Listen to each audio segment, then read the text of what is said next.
우리가 어린아이들을 양육할 때 아이들이 아직 이해하지 못하는 부분에 대해서 예를 들어서 설명을 한다든지 아이들에게 이해할 만한, 납득할 만한 여러 가지 방편들을 동원해서 설명을 해서 아이들을 납득을 시키려고 하지 않습니까? 하나님께서는 지극히 높으신 분이시죠. 인간이 아니시잖아요. 신이십니다. 유일하시고 참되신 지극히 높은 곳에 계시는 분이시죠. 그분은 우리 인간과는 차원이 다른 분이시고 생각이나 지혜나 그 하시는 일들이 우리로서는 이해할 수 없는, 납득할 수 없는 높고 고상하시고 위대하시지요. 그런데 그 하나님께서 우리 인간을 향해서 그 하나님의 뜻을 설명하려고 하실 때 여러 가지 어른이 아이들에게 예를 들고 납득할 만한 사례들을 들어서 설명을 하듯이 그렇게 설명을 해 주시려 하십니다. 예를 들면 어떤 한 사람이 죄를 지었습니다. 그때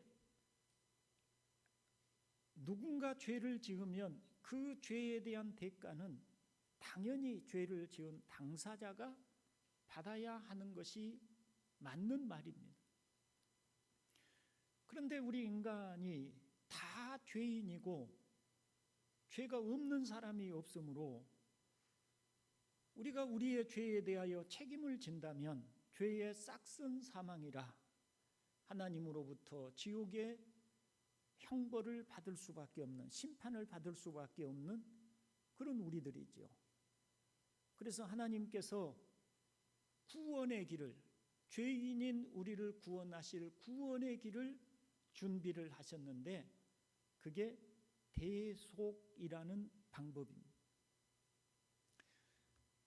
그래서 흠 없는 어린 양이나 또 송아지를 잡아서 그 피를 제단에 뿌리게 하고 그리고 그 몸을 불살라서 제단에 바치도록 하심으로 대속, 속죄 제사를 드려 그 사람의 죄를 대속하게 하셨습니다.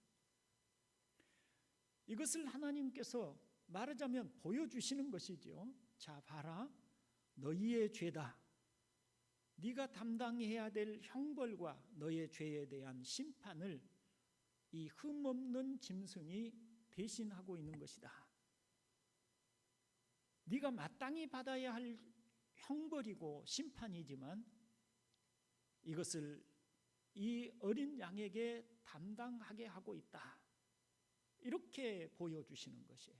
그래서 말하자면 대속의 원리를 구약에서 이렇게 가르쳐 주신 것이죠. 자, 그렇다면 여러분, 어린 양이나 송아지를 통해서 속죄 제사, 즉 대속의 제물이 되게 하신 그 사건은 하나님께서 무엇을 가르쳐 주시기 위해서, 진짜는 무엇을 우리에게 보여주시기 위해서 가르쳐 주시는 방법일까요?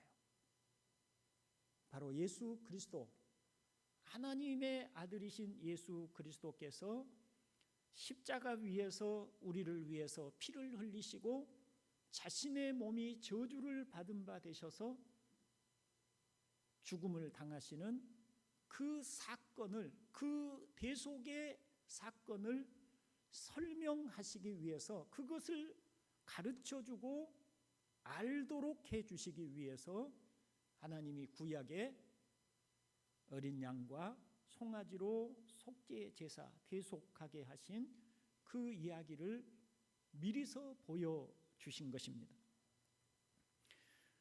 이것을 신학적으로는 예표라고 말을 하지요.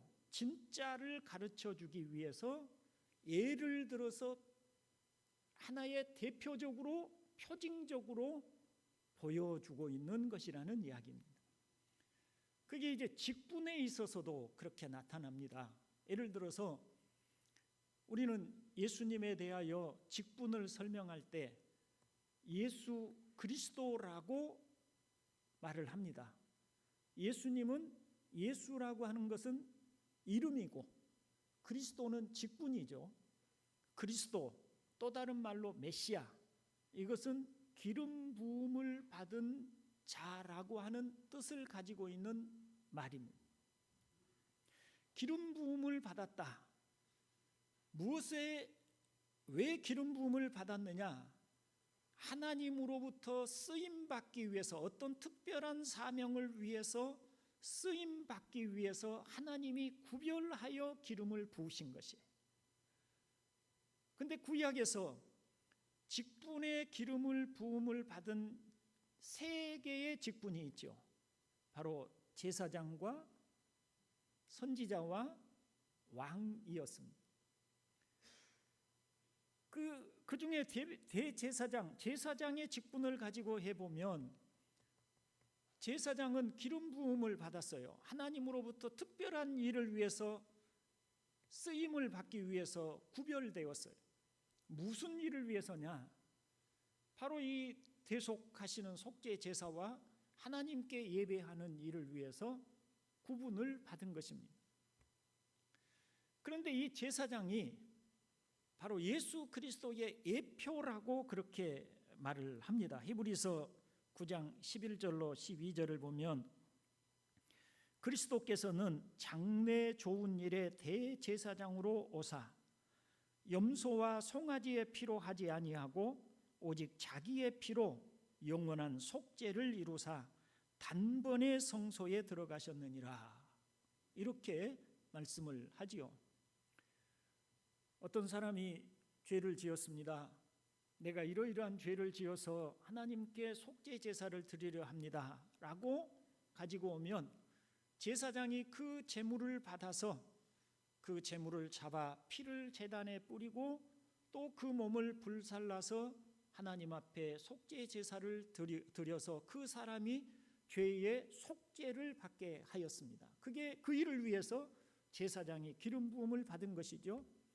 그런데 하나님은 구약의 제사장이 왜 기름 부음을 받고 그가 세움을 받았는지 아느냐?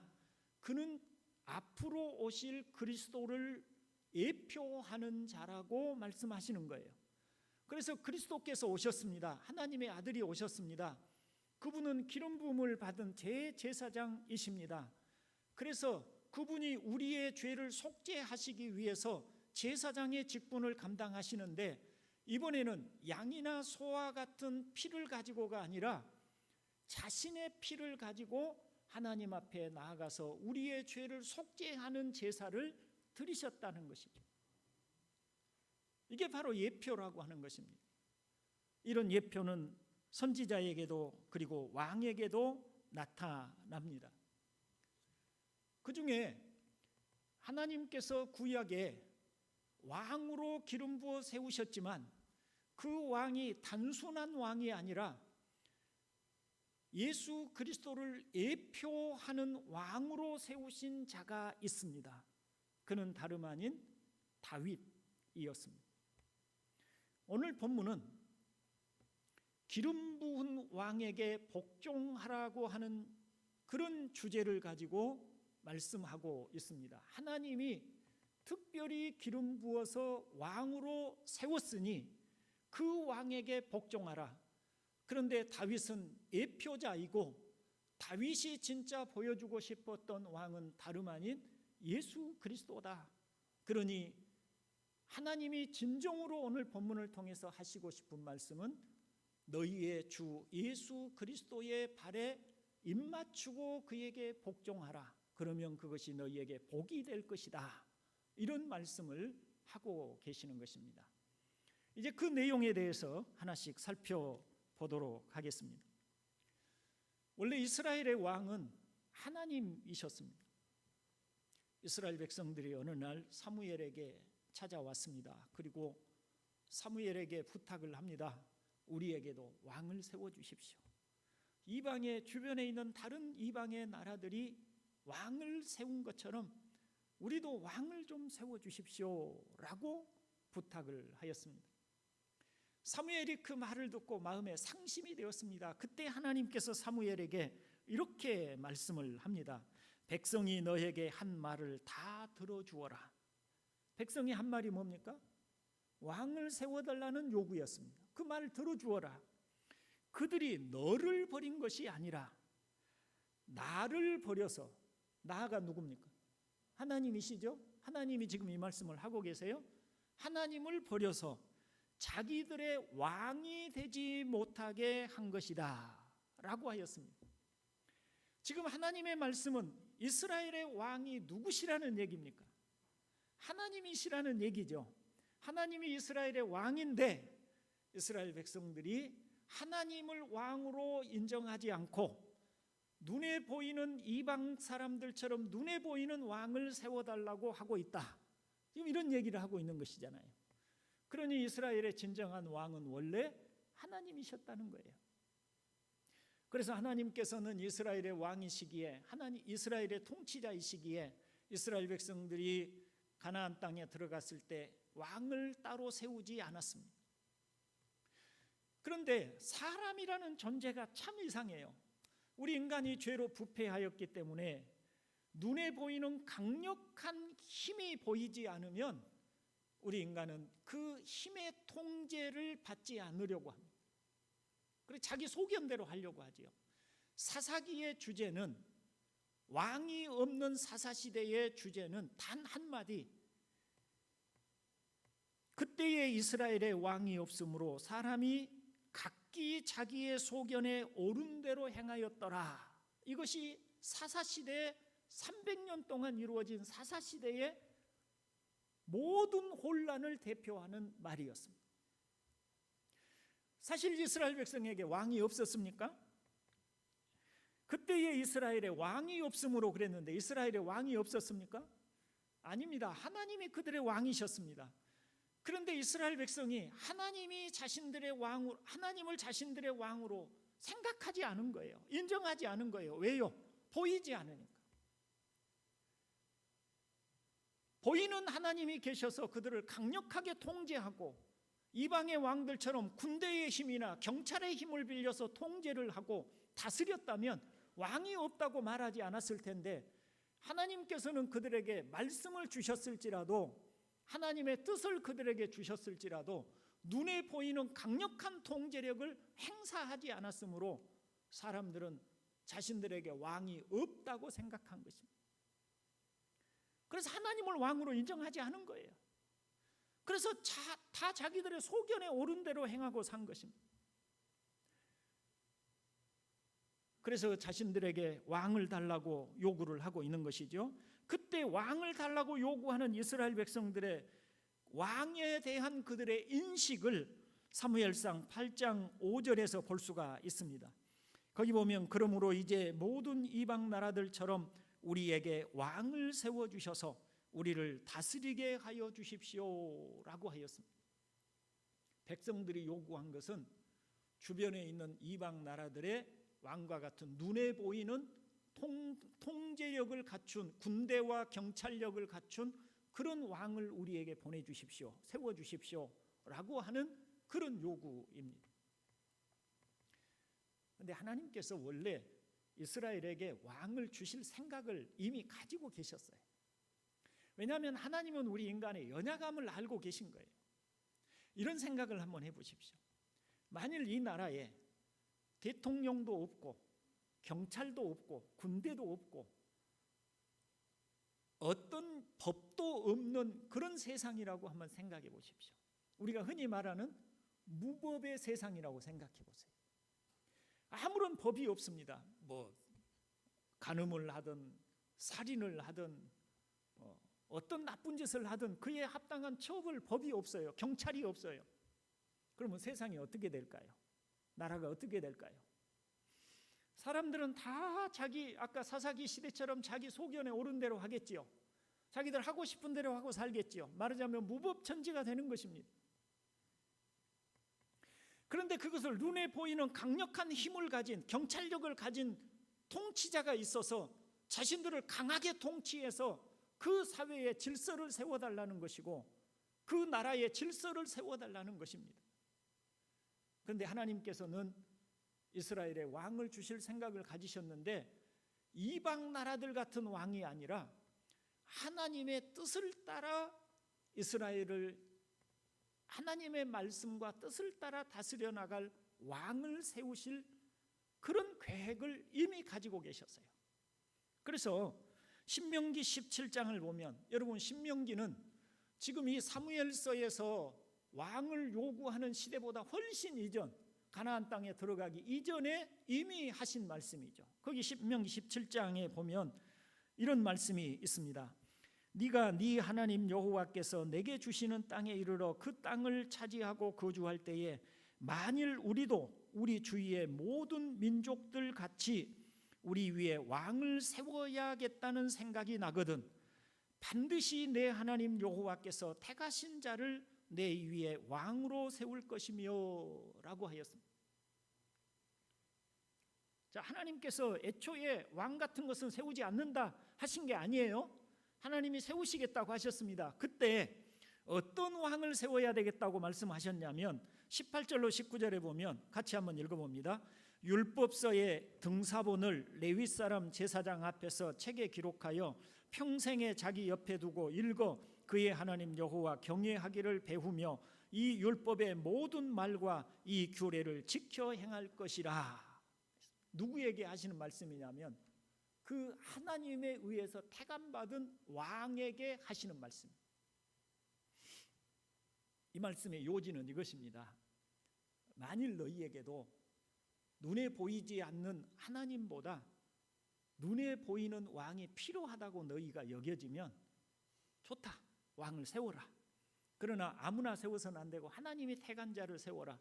그러면 그 왕은 어떻게 해야 되느냐? 왕이 세워지면 레위 사람이 하나님의 율법, 출애굽기, 레위기, 민수기, 신명기에 기록된 하나님의 모든 율례와 법도를 책으로 기록하여 그 왕 앞에서 책으로 기록하여 등사하여 그것을 왕의 옆에 두고, 왕의 보좌 옆에 두고 시편 1편에 말씀하고 있는 바와 같이 그 왕은 하나님이 주신 율례와 법도를 주야로 묵상하여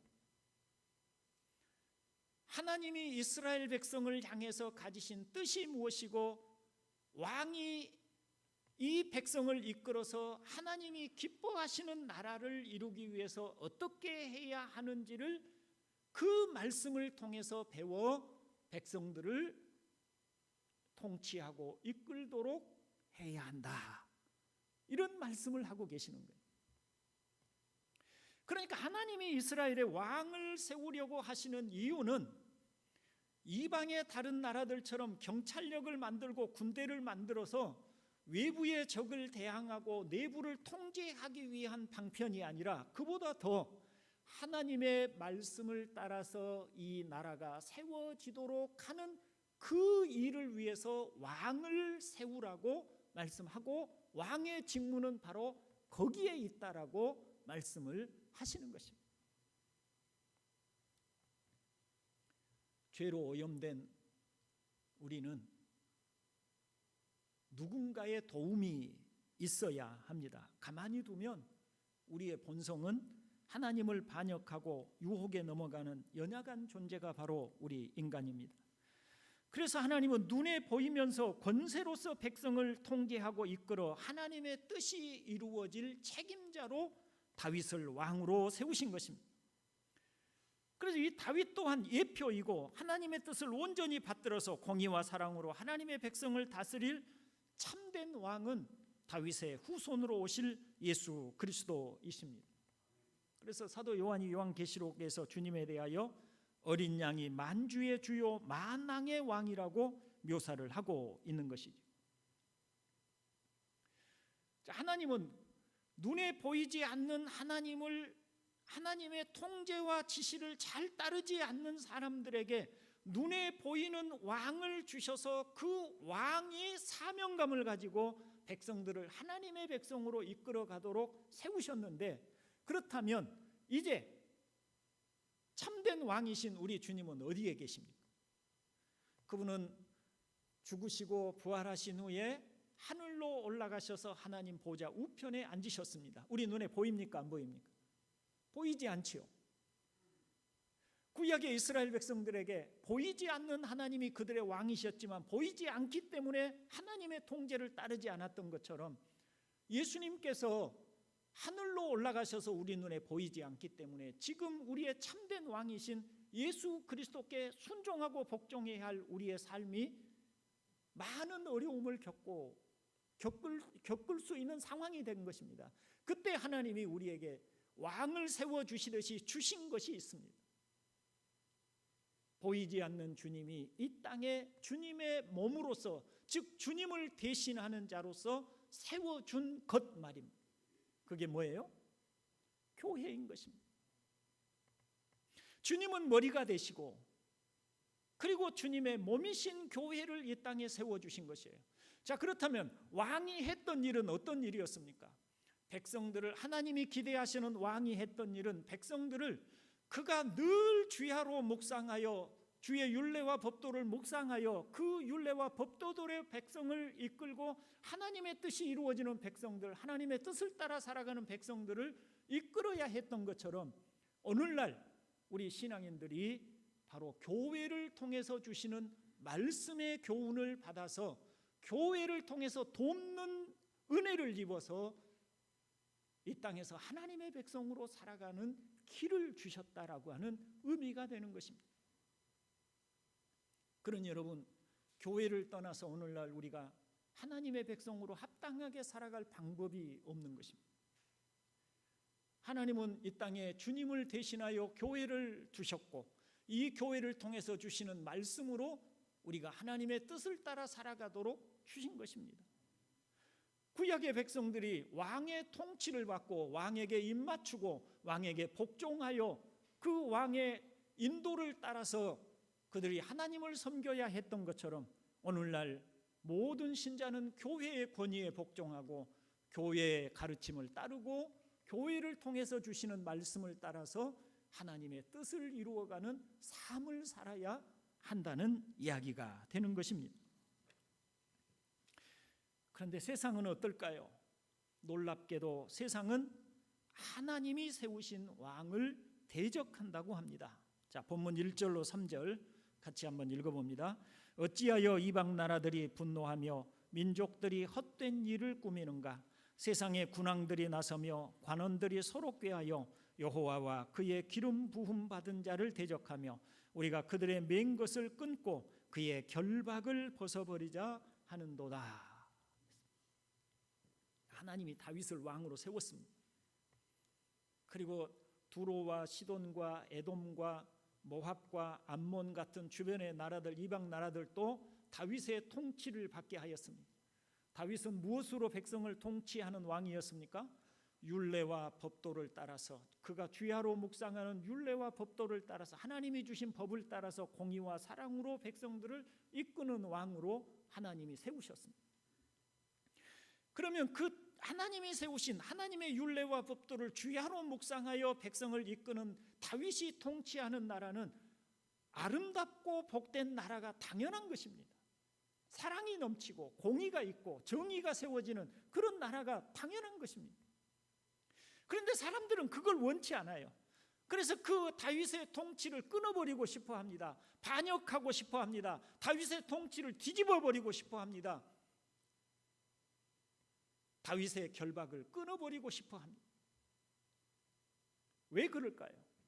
왜 하나님이 우리 사람을 위해서, 하나님의 사랑하는 하나님의 백성을 위해서 주신 이 아름답고 복된 통치자를 끊어버리고 싶고, 왜 그 결박에 매이고 싶어 하지 않고 벗어버리고 싶어 할까요? 두 가지 이유를 볼 수가 있습니다. 첫째, 마귀의 역사입니다. 이 세상에는 보이지 않지만 끊임없이 하나님이 하시는 일을 대적하며 방해하는 악한 마귀의 역사가 있다는 것입니다. 에베소서에서 말하는 공중의 권세 잡은 자입니다. 이 세상의 신이라고 일컬어지는 자입니다. 그는 아담과 하와, 하나님의 형상으로 지음받은 아담과 하와를 유혹하여 하나님을 반역하게 했습니다. 하나님의 결박을 끊어버리게 했습니다. 마귀는 예수님을 미혹하여서 하나님의 아들이신 예수님을 미혹하여 천하 만국의 영광을 보여주면서 하나님을 반역하고 내게 엎드려 절하면 이 천하 만국의 영광을 주겠다고 유혹하였습니다. 그런 마귀는 오늘날도 끊임없이 우리 눈에 세상의 영광을 보여줍니다. 이렇게 하면, 이것을 가지면, 이렇게 하면 네가 이 행복할 것이다. 이 세상의 영광을 네가 얻을 것이다. 세상에서 네 인생이 복되고 행복하게 될 것이라고 끊임없이 유혹합니다. 그런 마귀의 유혹이 우리로 하여금 하나님의 말씀과 진리를 따라 살아가야 할 우리 마음을 끌어서, 그 하나님께 매인 마음을 끊어서 그 결박을 끊어버리고 마귀의 유혹에 따르도록 끊임없이 우리에게 역사하고 유혹하고 있다는 사실입니다. 그러므로 사람들은 마귀의 유혹을 받아 늘 하나님을 대적하려고 하고 떠나려고 하는 것입니다. 두 번째는 하나님은 빛이시고 사람들은 어둠 속에 있기 때문입니다. 어둠 속에서는 음모가 꾸며지고 어둠 속에서는 온갖 독버섯들이 자라나고 악한 것들이 어둠 속에 기생합니다. 그런데 빛이 오게 되면 어둠이 드러납니다. 그 속에 숨은 음모가 드러나고 그 속에 악한 생각들이 드러나고 정의로운 하나님의 통치, 공의로운 하나님의 통치, 사랑이 충만한 하나님의 통치가 임하게 되면 사람들은 더 이상 자신들의 욕망과 욕심을 따라 살지 못하게 됩니다. 그래서 대적하는 것입니다. 빛이 오면 어둠이 그 속살을 드러내듯이 자신들의 부끄러운 모습들이 드러나기 때문에 사람들은 하나님의 통치를 기뻐하지 않습니다. 그래서 그 맨 것을 끊어버리자고 하는 것입니다. 하나님은 다윗을 세우셔서 이스라엘뿐만 아니라 에돔과 모압, 블레셋과 두로 등을 지배하게 하였는데 하나님의 종을 싫어하는 이방과 이스라엘은 오히려 결탁하여 다윗의 손에서 벗어나려고 했던 것입니다. 자, 이런 사람들의 반응에 대해서 하나님은 어떻게 반응하실까요? 4절로 6절입니다. 같이 읽어봅니다. 하늘에 계신 이가 웃으시며 주께서 그들을 비웃으시리로다. 그때에 분을 바라며 진노하사 그들을 놀라게 하여 이르시기를 내가 나의 왕을 내 거룩한 산 시온에 세웠다 하시리로다 하셨습니다. 하나님께서는 사람들의 그런 반응에 대하여 오히려 그들을 비웃으시고 진노하셔서 내가 나의 왕을 내 거룩한 산 시온에 세웠다 하셨습니다. 여러분, 하나님이 지도자를 세우신 이유가 어디가 있습니까?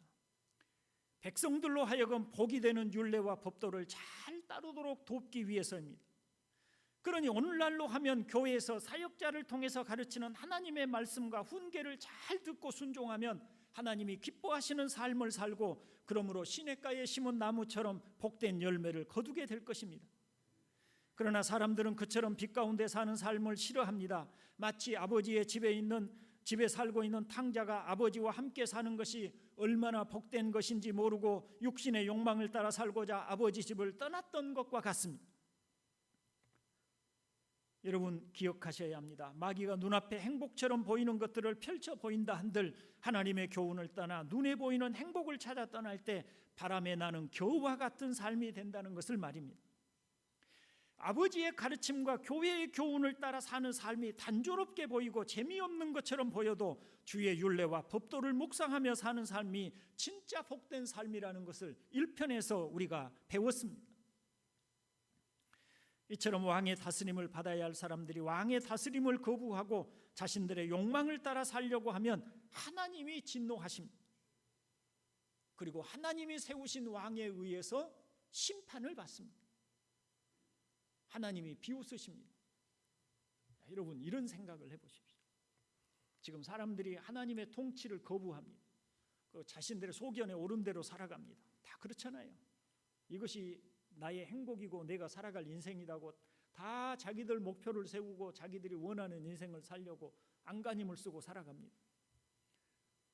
그들은 하나님의 통치를 끊었다고 생각하고 하나님의 다스림을 끊었다고 생각하고 그래서 자신들이 행복을 누렸다고 생각할지 모릅니다. 그러나 어느 날 예수님께서 재림에 오시고 하나님이 세우신 왕이신 예수님께서 심판의 보좌에 앉으셔서 이 세상의 모든 사람들을 심판하시는 그날에 그들은 자신들이 왕의 통치에서 벗어나지 못했다는 사실을 깨닫게 될 것입니다. 하나님이 예수 그리스도를 심판주로 세우셨습니다. 심판하시는 왕으로 세우셨습니다. 모든 인간은 예수님의 심판을 받게 되는 날이 반드시 오게 될 것입니다.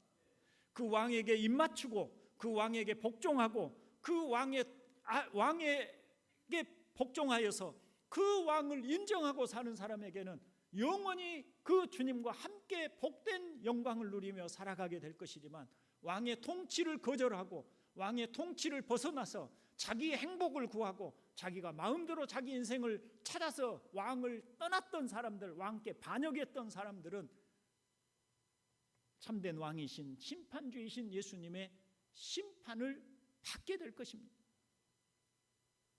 그래서 하나님이 비웃으시는 것입니다. 끊었다고 생각하느냐? 하나님의 심판에서 벗어났다고 생각하느냐?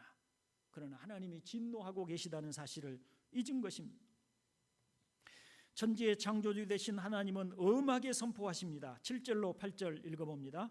내가 여호와의 명령을 전하노라. 여호와께서 내게 이르시되 너는 내 아들이라. 오늘 내가 너를 낳았도다. 내게 구하라. 내가 이방 나라를 내 유업으로 주리니 내 소유가 땅 끝까지 이르리로다 하셨습니다. 하나님이 다윗을 이스라엘의 왕으로 세우셨음을 선포하는 것입니다. 그렇듯이 하나님께서 오늘날 진정한 하나님의 아들 예수 그리스도를 우리의 왕으로 세우셨습니다. 예수님이 하나님 보좌 우편에 앉으셨다고 하였습니다. 하나님 보좌 우편이란 하나님의 통치권을 위임받은 자리라는 의미입니다. 그러니 하나님의 다스림을 받은 모든 하나님의 백성들은 우리의 왕이신 예수 그리스도의 통치에 복종하여야 합니다. 그의 아들의 입맞추라. 그렇지 않으면 진노를 당할 것이라고 하시는 줄로 믿습니다. 이제 말씀을 정리하고 마칩니다. 사랑하는 형제 여러분, 청소년기에 있는 어떤 아이들이 부모의 통제 아래 사는 것을 싫어하고 자기 마음대로 살고 싶어 가출을 하기도 합니다. 아이들은 부모의 집을 나가서 자유롭게 살면 행복할 것이라는 기대를 가지고 가출을 하지만 집을 나간 순간부터 부모의 보호도 없고 부모의 울타리도 사라져버립니다. 사나운 맹수 같은 사람들에 의해서 그 삶이 망가지는 경우가 허다합니다. 지금 우리들의 왕이 어디에 계신다고 하였습니까? 참된 왕은 하나님 보좌 우편에 앉으셨지만 그분이 눈에 보이는 형상으로 지상에 교회를 남겨두셨다고 하였습니다.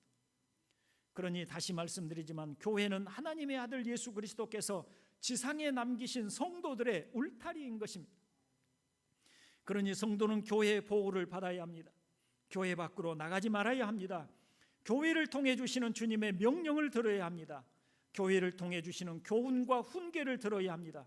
때로는 답답하게 여겨지기도 하고 재미도 없고 몸이 건조한 것처럼 여겨져도 교회의 가르침을 받고 교회의 울타리 안에 사는 것이 복된 삶이고 하나님의 진노를 피하는 길인 것입니다.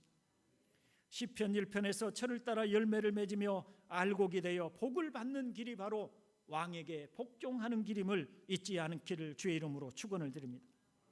그래서 이렇게 권고하지요. 10절로 12절 읽어봅니다. 그런즉 군왕들아 너희는 지혜를 얻으며 세상에 관한 재판관들아 너희는 교훈을 받을지어다. 여호와를 경외함으로 섬기고 떨며 즐거워할지어다. 그의 아들에게 입맞추라. 그렇지 아니하면 진노하심으로 너희가 길에서 망하리니 그의 진노가 급하심이라. 여호와께 피하는 모든 사람은 다 복이 있도다. 아멘. 이제 저를 한번 보십시오. 이제 하나님께서는 우리 주 예수 그리스도를 왕으로 세우셨고 그 예수 그리스도께서는 눈에 보이는 형상으로 주의 교회를 이 땅에 세우셨습니다. 이제 우리는 그 왕이신 우리 주님이 교회를 통해서 주시는 그분의 말씀과 뜻을 교훈을 듣고 살아야 되는 줄로 믿습니다. 그것이 우리가 철을 따라서 열매를 맺고 그 잎사귀가 마르지 않는 알곡이 되어 살아가는 삶인 것입니다. 복된 삶인 것입니다. 복 있는 사람은 주야로 주의 말씀을 묵상하는 사람이듯이 우리가 진정 복 있는 삶은 교회를 통해서 주시는 말씀을 날마다 듣는 것입니다.